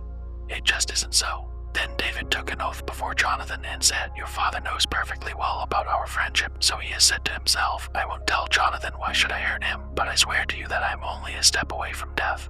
I swear it by the Lord and by your own soul. Tell me what I can do to help you," Jonathan exclaimed. David replied, "Tomorrow we celebrate the New Moon Festival. I have always eaten with a king on this occasion, but tomorrow I'll hide in the field and stay there until the evening of the third day. If your father asks where I am, tell him I asked permission to go home to Bethlehem for an annual family sacrifice." If he says fine, you will know all is well. But if he is angry and loses his temper, you will know he is determined to kill me. Show me this loyalty as my sworn friend, for we made a solemn pact before the Lord, or kill me yourself if I have sinned against your father. But please don't betray me to him." "Never," Jonathan exclaimed. "You know that if I had the slightest notion my father was planning to kill you, I would tell you at once." Then David asked, "How will I know whether or not your father is angry?" "Come out to the field with me," Jonathan replied.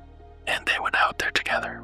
Then Jonathan told David, "I promise by the Lord, the God of Israel, that by this time tomorrow, or the next day at the latest, I will talk to my father and let you know at once how he feels about you. If he speaks favorably about you, I will let you know. But if he is angry and wants you killed, may the Lord strike me and even kill me if I don't warn you, so you can escape and live. May the Lord be with you as he used to be with my father. And may you treat me with the faithful love of the Lord as long as I live. But if I die, treat my family with this faithful love, even when the Lord destroys all your enemies from the face of the earth." So Jonathan made a solemn pact with David, saying, "May the Lord destroy all your enemies." And Jonathan made David reaffirm his vow of friendship again, for Jonathan loved David as he loved himself. Then Jonathan said, "Tomorrow we celebrate the new moon festival. You will be missed when your place at the table is empty. The day after tomorrow, toward evening, go to the place where you hid before and wait there by the stone pile. I will come out and shoot 3 arrows to the side of the stone pile as though I were shooting at a target. Then I will send a boy to bring the arrows back. If you hear me tell him, 'They are on the side,' then you will know as surely as the Lord lives that all is well and there is no trouble. But if I tell him, 'Go farther, the arrows are still ahead of you,' then it will mean that you must leave immediately, for the Lord is sending you away. And may the Lord make us keep our promises to each other, for he has witnessed them." So David hid himself in the field, and when the new moon festival began, the king sat down to eat. He sat at his usual place against the wall, with Jonathan sitting opposite him and a bear beside him. But David's place was empty. Saul didn't say anything about it that day, for he said to himself, "Something must have made David ceremonially unclean." But when David's place was empty again the next day, Saul asked Jonathan, "Why hasn't the son of Jesse been here for the meal either yesterday or today?" Jonathan replied, "David earnestly asked me if he could go to Bethlehem. He said, 'Please let me go, for we are having a family sacrifice. My brother demanded that I be there. So please let me get away to see my brothers. That's why he isn't here at the king's table.'" Saul boiled with rage at Jonathan. "You stupid son of a whore," he swore at him. "Do you think I don't know that you want him to be king in your place, shaming yourself and your mother? As long as that son of Jesse is alive, you will never be king. Now go and get him so I can kill him." "But why should he be put to death?" Jonathan asked his father. "What has he done?" Then Saul hurled his spear at Jonathan, intending to kill him. So at last Jonathan realized that his father was really determined to kill David. Jonathan left the table in fierce anger and refused to eat on that second day of the festival, for he was crushed by his father's shameful behavior toward David. The next morning, as agreed, Jonathan went out into the field and took a young boy with him to gather his arrows. "Start running," he told the boy, "so you can find the arrows as I shoot them." So the boy ran, and Jonathan shot an arrow beyond him. When the boy had almost reached the arrow, Jonathan shouted, "The arrow is still ahead of you. Hurry, hurry, don't wait." So the boy quickly gathered up the arrows and ran back to his master. He, of course, suspected nothing. Only Jonathan and David understood the signal. Then Jonathan gave his bow and arrows to the boy and told him to take them back to town. As soon as the boy was gone, David came out from where he had been hiding near the stone pile. Then David bowed 3 times to Jonathan with his face to the ground. Both of them were in tears as they embraced each other and said goodbye, especially David. At last Jonathan said to David, "Go in peace, for we have sworn loyalty to each other in the Lord's name. The Lord is the witness of a bond between us and our children forever." Then David left, and Jonathan returned to the town. Chapter 21. David runs from Saul. David went to the town of Nob to see Ahimelech the priest. Ahimelech trembled when he saw him. "Why are you alone?" he asked. "Why is no one with you?" "The king has sent me on a private matter," David said. "He told me not to tell anyone why I'm here. I have told my men where to meet me later. Now, what is there to eat? Give me 5 loaves of bread or anything else you have." "We don't have any regular bread," the priest replied. "But there is the holy bread, which you can have if your young men have not slept with any women recently." "Don't worry," David replied. "I never allow my men to be with women when we are on a campaign. And since they stay clean even on ordinary trips, how much more on this one?" Since there was no other food available, the priest gave him the holy bread, the bread of the presence that was placed before the Lord in the tabernacle.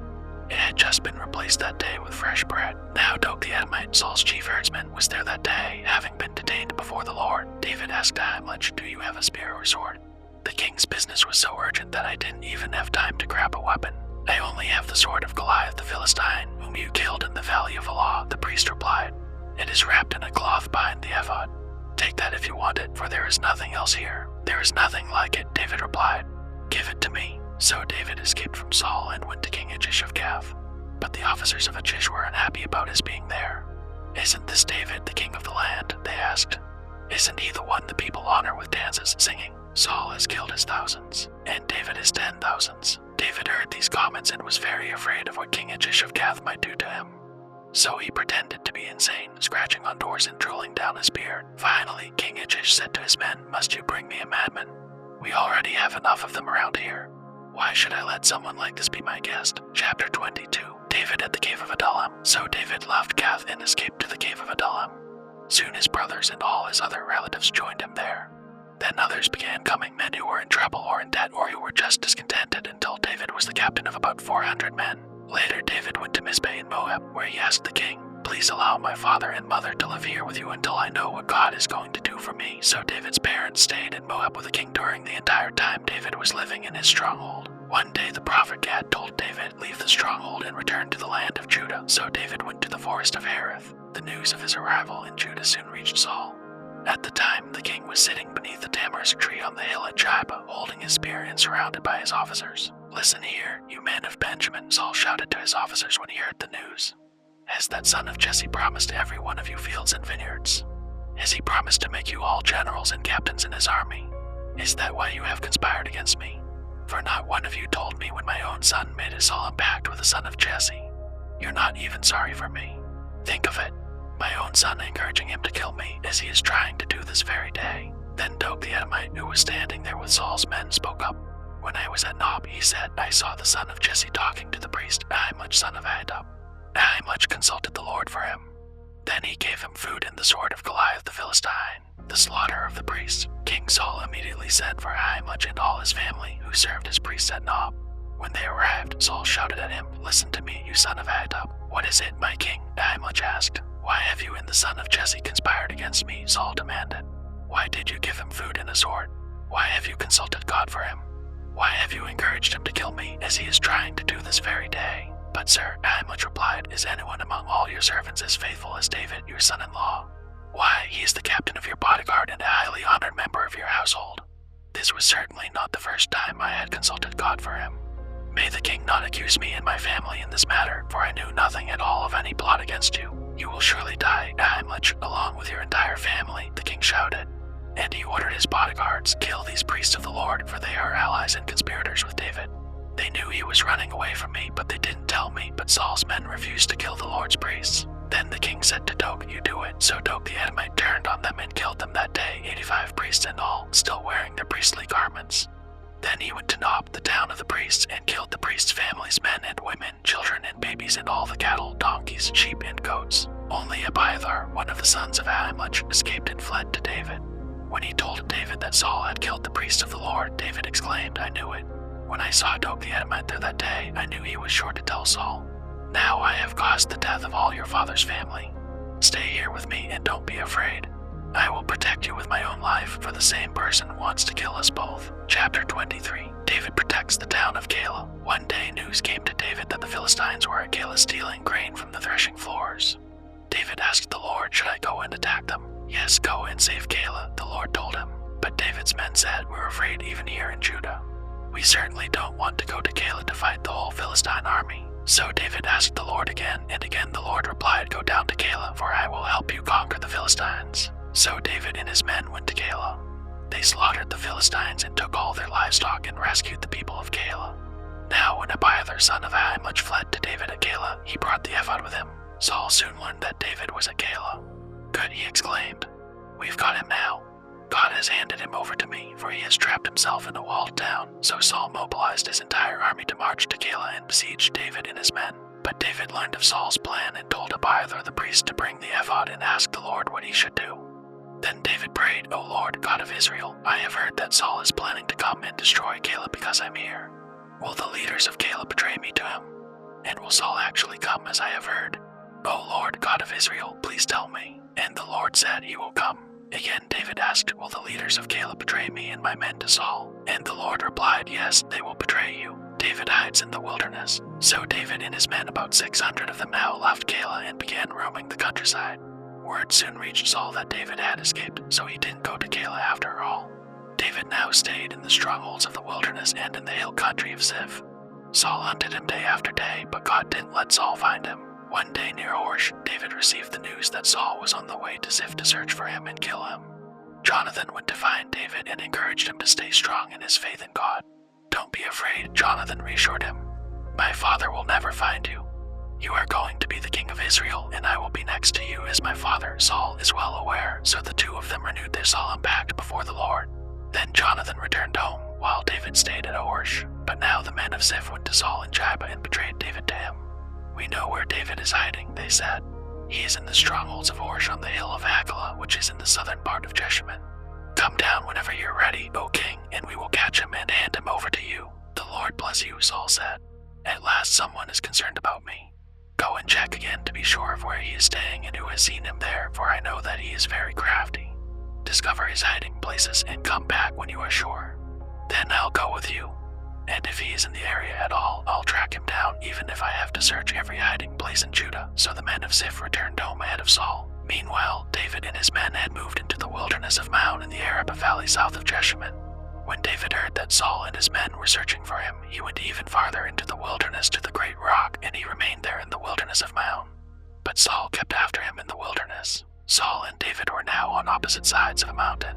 Just as Saul and his men began to close in on David and his men, an urgent message reached Saul that the Philistines were raiding Israel again. So Saul quit chasing David and returned to fight the Philistines. Ever since that time, the place where David was camped has been called the Rock of Escape. David then went to live in the strongholds of En-Gedi. Chapter 24. David spares Saul's life. After Saul returned from fighting the Philistines, he was told that David had gone into the wilderness of En-Gedi. So Saul chose 3,000 elite troops from all Israel and went to search for David and his men near the rocks of the wild goats. At the place where the road passes some sheepfolds, Saul went into a cave to relieve himself. But as it happened, David and his men were hiding farther back in that very cave. "Now's your opportunity," David's men whispered to him. "Today the Lord is telling you, I will certainly put your enemy into your power to do with as you wish." So David crept forward and cut off a piece of the hem of Saul's robe. But then David's conscience began bothering him because he had cut Saul's robe. He said to his men, "The Lord forbid that I should do this to my lord the king.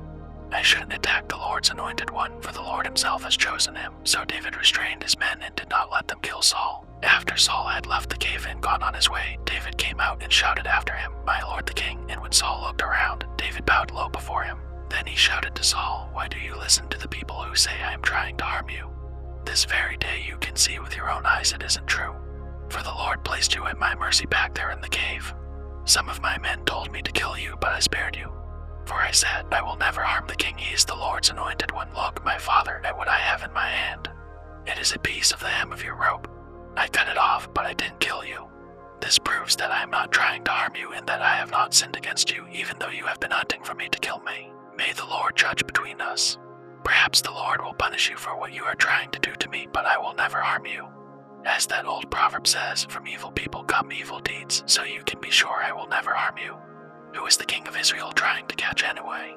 Should he spend his time chasing one who is as worthless as a dead dog or a single flea? May the Lord therefore judge which of us is right and punish the guilty one. He is my advocate, and he will rescue me from your power." When David had finished speaking, Saul called back, "Is that really you, my son David?" Then he began to cry. And he said to David, "You are a better man than I am, for you have repaid me good for evil. Yes, you have been amazingly kind to me today, for when the Lord put me in a place where you could have killed me, you didn't do it. Who else would let his enemy get away when he had him in his power? May the Lord reward you well for the kindness you have shown me today. And now I realize that you are surely going to be king, and that the kingdom of Israel will flourish under your rule. Now swear to me by the Lord that when that happens you will not kill my family and destroy my line of descendants." So David promised this to Saul with an oath. Then Saul went home, but David and his men went back to their stronghold. Chapter 25. The death of Samuel. Now Samuel died, and all Israel gathered for his funeral. They buried him at his house in Ramah. Nabal angers David. Then David moved down to the wilderness of Maon. There was a wealthy man from Maon who owned property near the town of Carmel. He had 3,000 sheep and 1,000 goats, and it was sheep-shearing time. This man's name was Nabal, and his wife, Abigail, was a sensible and beautiful woman. But Nabal, a descendant of Caleb, was crude and mean in all his dealings. When David heard that Nabal was shearing his sheep, he sent 10 of his young men to Carmel with this message for Nabal: "Peace and prosperity to you, your family, and everything you own. I am told that it is sheep shearing time. While your shepherds stayed among us near Carmel, we never harmed them, and nothing was ever stolen from them. Ask your own men, and they will tell you this is true. So would you be kind to us, since we have come at a time of celebration? Please share any provisions you might have on hand with us and with your friend David." David's young men gave this message to Nabal in David's name, and they waited for a reply. "Who is this fellow, David?" Nabal sneered to the young men. "Who does the son of Jesse think he is? There are lots of servants these days who run away from their masters. Should I take my bread and my water and my meat that I've slaughtered from my shearers and give it to a band of outlaws who come from who knows where?" So David's young men returned and told him what Nabal had said. "Get your swords," was David's reply as he strapped on his own. Then 400 men started off with David, and 200 remained behind to guard their equipment. Meanwhile, one of Nabal's servants went to Abigail and told her, "David sent messengers from the wilderness to greet our master, but he screamed insults at them. These men have been very good to us, and we never suffered any harm from them. Nothing was stolen from us the whole time they were with us. In fact, day and night they were like a wall of protection to us and the sheep. You need to know this and figure out what to do, for there is going to be trouble for our master and his whole family. He's so ill-tempered that no one can even talk to him." Abigail wasted no time. She quickly gathered 200 loaves of bread, 2 wineskins full of wine, 5 sheep that had been slaughtered, nearly a bushel of roasted grain, 100 clusters of raisins, and 200 fig cakes. She packed them on donkeys and said to her servants, "Go on ahead. I will follow you shortly," but she didn't tell her husband Nabal what she was doing. As she was riding her donkey into a mountain ravine, she saw David and his men coming toward her. David had just been saying, "A lot of good it did to help this fellow. We protected his flocks in the wilderness, and nothing he owned was lost or stolen. But he has repaid me evil for good. May God strike me and kill me if even one man of his household is still alive tomorrow morning." Abigail intercedes for Nabal. When Abigail saw David, she quickly got off her donkey and bowed low before him. She fell at his feet and said, "I accept all blame in this matter, my lord. Please listen to what I have to say. I know Nabal is a wicked and ill-tempered man. Please don't pay any attention to him. He is a fool, just as his name suggests. But I never even saw the young men you sent. Now, my lord, as surely as the Lord lives and you yourself live, since the Lord has kept you from murdering and taking vengeance into your own hands, let all your enemies and those who try to harm you be as cursed as Nabal is. And here is a present that I, your servant, have brought to you and your young men. Please forgive me if I have offended you in any way. The Lord will surely reward you with a lasting dynasty, for you are fighting the Lord's battles. And you have not done wrong throughout your entire life. Even when you are chased by those who seek to kill you, your life is safe in the care of the Lord your God, secure in his treasure pouch. But the lives of your enemies will disappear like stones shot from a sling. When the Lord has done all he promised and has made you leader of Israel, don't let this be a blemish on your record. Then your conscience won't have to bear the staggering burden of needless bloodshed and vengeance. And when the Lord has done these great things for you, please remember me, your servant." David replied to Abigail, "Praise the Lord, the God of Israel, who has sent you to meet me today. Thank God for your good sense. Bless you for keeping me from murder and from carrying out vengeance with my own hands. For I swear by the Lord, the God of Israel, who has kept me from hurting you, that if you had not hurried out to meet me, not one of Nabal's men would still be alive tomorrow morning." Then David accepted her present and told her, "Return home in peace. I have heard what you said. We will not kill your husband." When Abigail arrived home, she found that Nabal was throwing a big party and was celebrating like a king. He was very drunk, so she didn't tell him anything about her meeting with David until dawn the next day. In the morning when Nabal was sober, his wife told him what had happened. As a result, he had a stroke, and he lay paralyzed on his bed like a stone. About 10 days later, the Lord struck him, and he died. David marries Abigail. When David heard that Nabal was dead, he said, "Praise the Lord, who has avenged the insult I received from Nabal and has kept me from doing it myself. Nabal has received the punishment for his sin." Then David sent messengers to Abigail to ask her to become his wife. When the messengers arrived at Carmel, they told Abigail, "David has sent us to take you back to marry him." She bowed low to the ground and responded, "I, your servant, would be happy to marry David. I would even be willing to become a slave, washing the feet of his servants." Quickly getting ready, she took along 5 of her servant girls as attendants, mounted her donkey, and went with David's messengers. And so she became his wife. David also married Ahinoam from Jezreel, making both of them his wives. Saul, meanwhile, had given his daughter Michal, David's wife, to a man from Galim named Balti, son of Laish. Chapter 26. David spares Saul again. Now some men from Ziph came to Saul at Jabba to tell him, David is hiding on the hill of Hakilah, which overlooks Jeshimon. So Saul took 3,000 of Israel's elite troops and went to hunt him down in the wilderness of Ziph. Saul camped along the road beside the hill of Hakilah near Jeshimon where David was hiding. When David learned that Saul had come after him into the wilderness, he sent out spies to verify the report of Saul's arrival. David slipped over to Saul's camp one night to look around. Saul and Abner, son of Ner, the commander of his army, were sleeping inside a ring formed by the slumbering warriors.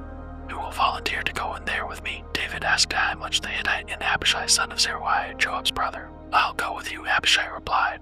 So David and Abishai went right into Saul's camp and found him asleep with his spear stuck in the ground beside his head. Abner and the soldiers were lying asleep around him. God has surely handed your enemy over to you this time, Abishai whispered to David. Let me pin him to the ground with one thrust of the spear. I won't need to strike twice. No, David said. Don't kill him. For who can remain innocent after attacking the Lord's anointed one? Surely the Lord will strike Saul down someday, or he will die of old age or in battle. The Lord forbid that I should kill the one he has anointed. But take his spear and that jug of water beside his head, and then let's get out of here. So David took the spear and jug of water that were near Saul's head. Then he and Abishai got away without anyone seeing them or even waking up, because the Lord had put Saul's men into a deep sleep. David climbed the hill opposite the camp until he was at a safe distance. Then he shouted down to the soldiers and to Abner, son of Ner, Wake up, Abner. Who is it? Abner demanded. Well, Abner, you're a great man, aren't you? David taunted. Where in all Israel is there anyone as mighty? So why haven't you guarded your master the king when someone came to kill him? This isn't good at all. I swear by the Lord that you and your men deserve to die because you failed to protect your master, the Lord's anointed. Look around. Where are the king's spear and the jug of water that were beside his head? Saul recognized David's voice and called out, Is that you, my son David? And David replied, Yes, my lord the king. Why are you chasing me? What have I done? What is my crime? But now let my lord the king listen to his servant. If the Lord has stirred you up against me, then let him accept my offering. But if this is simply a human scheme, then may those involved be cursed by the Lord. For they have driven me from my home, so I can no longer live among the Lord's people, and they have said, Go worship pagan gods. Must I die on foreign soil, far from the presence of the Lord? Why has the king of Israel come out to search for a single flea? Why does he hunt me down like a partridge on the mountains? Then Saul confessed, I have sinned. Come back home, my son, and I will no longer try to harm you, for you valued my life today. I have been a fool and very, very wrong. Here is your spear, O king, David replied. Let one of your young men come over and get it. The Lord gives his own reward for doing good and for being loyal, and I refuse to kill you even when the Lord placed you in my power, for you are the Lord's anointed one. Now may the Lord value my life even as I have valued yours today. May he rescue me from all my troubles. And Saul said to David, Blessings on you, my son David. You will do many heroic deeds, and you will surely succeed. Then David went away, and Saul returned home. Chapter 27. David among the Philistines. But David kept thinking to himself, Someday Saul is going to get me. The best thing I can do is escape to the Philistines. Then Saul will stop hunting for me in Israelite territory, and I will finally be safe. So David took his 600 men and went over and joined Achish son of Maoch, the king of Gath. David and his men and their families settled there with Achish at Gath. David brought his 2 wives along with Ahinoam from Jezreel and Abigail, Nabal's widow from Carmel. Word soon reached Saul that David had fled to Gath, so he stopped hunting for him. One day David said to Achish, If it is all right with you, we would rather live in one of the country towns instead of here in the royal city. So Achish gave him the town of Ziklag, which still belongs to the kings of Judah to this day, and they lived there among the Philistines for a year and 4 months. David and his men spent their time raiding the Jeshurites, the Girzites, and the Amalekites, people who had lived near Shur toward the land of Egypt since ancient times. David did not leave one person alive in the villages he attacked. He took the sheep, goats, cattle, donkeys, camels, and clothing before returning home to see King Achish. Where did you make your raid today? Achish would ask, and David would reply, Against the south of Judah, the Jerahmeelites and the Kenites. No one was left alive to come to Gath and tell where he had really been. This happened again and again while he was living among the Philistines. Achish believed David and thought to himself, By now the people of Israel must hate him bitterly. Now he will have to stay here and serve me forever. Chapter 28. Saul consults a medium. About that time the Philistines mustered their armies for another war with Israel. King Achish told David, You and your men will be expected to join me in battle. Very well, David agreed. Now you will see for yourself what we can do." Then Achish told David, "I will make you my personal bodyguard for life." Meanwhile, Samuel had died and all Israel had mourned for him. He was buried in Ramah, his hometown. And Saul had banned from the land of Israel all mediums and those who consult the spirits of the dead. The Philistines set up their camp at Shunem, and Saul gathered all the army of Israel and camped at Gilboa. When Saul saw the vast Philistine army, he became frantic with fear.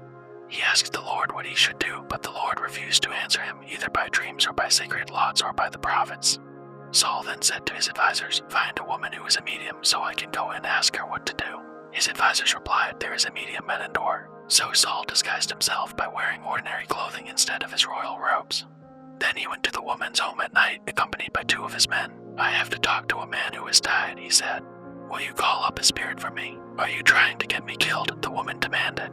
"You know that Saul has outlawed all the mediums and all who consult the spirits of the dead. Why are you setting a trap for me?" But Saul took an oath in the name of the Lord and promised, "As surely as the Lord lives, nothing bad will happen to you for doing this." Finally, the woman said, "Well, whose spirit do you want me to call up?" "Call up Samuel," Saul replied. When the woman saw Samuel, she screamed, "You've deceived me. You are Saul." "Don't be afraid," the king told her. "What do you see?" "I see a god coming up out of the earth," she said. "What does he look like?" Saul asked. "He is an old man wrapped in a robe," she replied. Saul realized it was Samuel, and he fell to the ground before him. "Why have you disturbed me by calling me back?" Samuel asked Saul. "Because I am in deep trouble," Saul replied. "The Philistines are at war with me, and God has left me and won't reply by prophets or dreams. So I have called for you to tell me what to do." But Samuel replied, "Why ask me, since the Lord has left you and has become your enemy? The Lord has done just as he said he would. He has torn the kingdom from you and given it to your rival, David. The Lord has done this to you today because you refused to carry out his fierce anger against the Amalekites. What's more, the Lord will hand you and the army of Israel over to the Philistines tomorrow, and you and your sons will be here with me. The Lord will bring down the entire army of Israel in defeat." Saul fell full length on the ground, paralyzed with fright because of Samuel's words. He was also faint with hunger, for he had eaten nothing all day and all night. When the woman saw how distraught he was, she said, "Sir, I obeyed your command at the risk of my life. Now do what I say, and let me give you a little something to eat so you can regain your strength for the trip back." But Saul refused to eat anything. Then his advisors joined the woman in urging him to eat, so he finally yielded and got up from the ground and sat on the couch. The woman had been fattening a calf, so she hurried out and killed it. She took some flour, kneaded it into dough, and baked unleavened bread. She brought the meal to Saul and his advisors, and they ate it. Then they went out into the night. Chapter 29. The Philistines reject David. The entire Philistine army now mobilized at Aphek, and the Israelites camped at the spring in Jezreel. As the Philistine rulers were leading out their troops in groups of hundreds and thousands, David and his men marched at the rear with King Achish. But the Philistine commanders demanded, "What are these Hebrews doing here?" And Achish told them, "This is David, the servant of King Saul of Israel. He's been with me for years, and I've never found a single fault in him from the day he arrived until today." But the Philistine commanders were angry. "Send him back to the town you've given him," they demanded. "He can't go into the battle with us. What if he turns against us in battle and becomes our adversary? Is there any better way for him to reconcile himself with his master than by handing our heads over to him? Isn't this the same David about whom the women of Israel sing in their dances? Saul has killed his thousands, and David his 10,000s. So Achish finally summoned David and said to him, "I swear by the Lord that you have been a trustworthy ally. I think you should go with me into battle, for I've never found a single flaw in you from the day you arrived until today. But the other Philistine rulers won't hear of it. Please don't upset them, but go back quietly." "What have I done to deserve this treatment?" David demanded. "What have you ever found in your servant that I can't go and fight the enemies of my lord the king?" But Achish insisted, "As far as I'm concerned, you're as perfect as an angel of God. But the Philistine commanders are afraid to have you with them in the battle. Now get up early in the morning and leave with your men as soon as it gets light." So David and his men headed back into the land of the Philistines, while the Philistine army went on to Jezreel. Chapter 30. David destroys the Amalekites. 3 days later, when David and his men arrived home at their town of Ziklag, they found that the Amalekites had made a raid into the Negev in Ziklag. They had crushed Ziklag and burned it to the ground. They had carried off the women and children and everyone else, but without killing anyone. When David and his men saw the ruins and realized what had happened to their families, they wept until they could weep no more. David's 2 wives, Anom from Jezreel and Abigail, the widow of Nabal from Carmel, were among those captured. David was now in great danger because all his men were very bitter about losing their sons and daughters, and they began to talk of stoning him. But David found strength in the Lord his God. Then he said to Abiathar the priest, "Bring me the ephod." So Abiathar brought it. Then David asked the Lord, "Should I chase after this band of raiders? Will I catch them?" And the Lord told him, "Yes, go after them. You will surely recover everything that was taken from you." So David and his 600 men set out, and they came to the brook Besor. But 200 of the men were too exhausted to cross the brook, so David continued the pursuit with 400 men. Along the way they found an Egyptian man in a field and brought him to David. They gave him some bread to eat and water to drink. They also gave him part of a fig cake and 2 clusters of raisins, for he hadn't had anything to eat or drink for 3 days and nights. Before long his strength returned. "To whom do you belong, and where do you come from?" David asked him. "I am an Egyptian, the slave of an Amalekite," he replied. "My master abandoned me 3 days ago because I was sick. We were on our way back from raiding the Kerethites in the Negev, the territory of Judah, in the land of Caleb, and we had just burned Ziklag. Will you lead me to this band of raiders?" David asked. The young man replied, "If you take an oath in God's name that you will not kill me or give me back to my master, then I will guide you to them." So he led David to them, and they found the Amalekites spread out across the fields, eating and drinking and dancing with joy because of the vast amount of plunder they had taken from the Philistines in the land of Judah. David and his men rushed in among them and slaughtered them throughout that night and the entire next day until evening. None of the Amalekites escaped except 400 young men who fled on camels. David got back everything the Amalekites had taken, and he rescued his 2 wives. Nothing was missing, small or great, son or daughter, nor anything else that had been taken. David brought everything back. He also recovered all the flocks and herds, and his men drove them ahead of the other livestock. "This plunder belongs to David," they said. Then David returned to the brook Besor and met up with the 200 men who had been left behind because they were too exhausted to go with him. They went out to meet David and his men, and David greeted them joyfully. But some evil troublemakers among David's men said, "They didn't go with us, so they can't have any of the plunder we recovered. Give them their wives and children and tell them to be gone." But David said, "No, my brothers. Don't be selfish with what the Lord has given us.